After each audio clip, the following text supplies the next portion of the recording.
இன்றைய நாள் சரித்திரத்திலே மிகவும் முதல் முறையாக நடக்கின்ற நாள். சரித்திரத்தில் என்று சொல்லும்போது தமிழ்நாட்டில் இல்ல, வேற இன்னொரு வட இந்தியாவில் மட்டும் இல்ல, இந்தியா முழுக்க, உலகம் முழுக்க முதல் முறையாக வரலாற்றிலே முதல் முறையாக ஒரே ஒரு நிகழ்ச்சி நடக்குதுன்னா இந்த இன்றைய நாள்.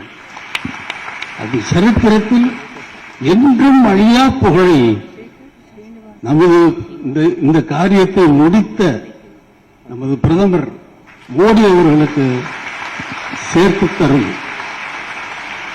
யாருக்கு கிடைக்கும் இந்த பாக்கியம்? யாருக்கு கிடைக்கும் இந்த பாக்கியம்? யாரால் முடியும்? எல்லாரும் பண்ண முடியுமா? யாராலும் பண்ண முடியாது. அவருக்கு எழுதியிருக்கு பாருங்க, பகவான் என்ன எழுத்து எழுதியிருக்கு. அவர் இந்தியாவில் எத்தனை பிரதமர்கள் வந்து போனார்கள், யார் யார் என்னென்ன செய்தார்கள், எது சரித்திரத்திலே நிற்கிறது என்று கணக்கு பாருங்கள். யார் செய்தது அதிகமாக இருக்கிறது என்றும் கணக்கு பாருங்கள். மோடி அவர்கள் செய்த காரியம் இருக்கிறது. என்னால் சொல்லும் பொழுது கண்ணில் நீர் வருகிறது.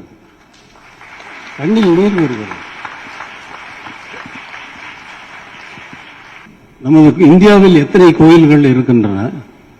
ஒவ்வொரு கோவிலும் ஒவ்வொரு மன்னன், அந்த பகுதியில் ஆண்ட மன்னன் அவன் கட்டிய கோயிலாகத்தான் இருக்கும். இந்தியாவிற்கு மொத்தமாக முழுமையாக ஒரு கோயில் எழும்பி இருக்கிறது என்றால் இந்த கோயில் என்பதை பாண்டிய மன்னர்கள் மீனாட்சி கோயிலை கட்டினார்கள். பாண்டிய பரம்பரைகள் ஆண்ட பரம்பரைகள் எல்லாம் மீனாட்சி கோயிலை வணங்கி வந்தது. பாண்டிய தேசத்திலும்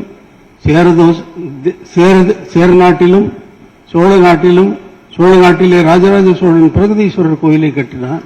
உலகம் முழுக்க அது பிரசித்தி பெற்றது. ஆனால் இந்தியாவிற்கு ஒரு மன்னன் ஒரு கோயிலை கட்டினார், ஒரு நாட்டிலே, ஒரு சிறிய நாட்டிலே. இவரை என்னவென்று சொல்லுவது? ராமபிரான் பிறந்த இடத்திலேயே கட்டி இருக்கும் அதிசயத்தை எவ்வளவு பாராட்டினாலும் தகும். அது சிறிய ஒவ்வொரு மன்னர்கள் கட்டிய வேலையை நமது பிரதமர் செய்திருக்கிறார் என்பதை தான் மறந்துவிட்டேன்.